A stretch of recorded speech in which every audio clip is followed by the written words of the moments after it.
అహంకారం పోతే మోక్షం సులభమే. ఉదాహరణకు ఒక చిన్న కథ. భోజ మహారాజు ఒకనాడు తన ఆస్థాన పండితులతో మోక్షానికి పోగలిగేవారెవరు అని ప్రశ్నించాడుట. అందులో కొంతమంది మహాక్రతువులు అనగా యాగాలు చేస్తే పోవచ్చునని కొందరు, జ్ఞానం పొందితే పోవచ్చునని మరికొందరు, భక్తితో పోవచ్చునని కొందరు, సత్సంగాలు చేసి పోవచ్చునని మరికొందరు, ఇలా రకరకాలుగా ఒక్కొక్కరు ఒక్కొక్క విధంగా చెప్పారుట. అదే ఆ స్థానంలో ఉన్న కాళిదాసు లేచి నేను పోతే పోవచ్చును అని అన్నాడుట. ఆ మాట మిగతా వారికి కొద్దిగా కోపాన్ని తెచ్చిపెట్టిందట.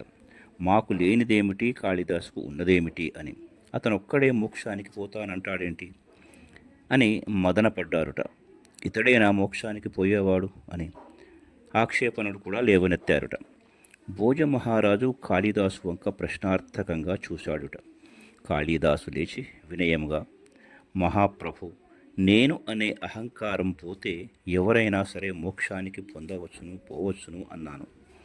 అంతేకాని నేను పోతానంటూ చెప్పడం నా ఉద్దేశం కాదు అని వివరించాడుట. భోజ మహారాజుతో సహా సభలోని వారందరూ హర్షధ్వానాలు చేశారుట.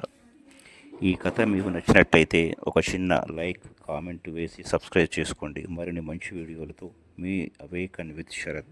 Thank you.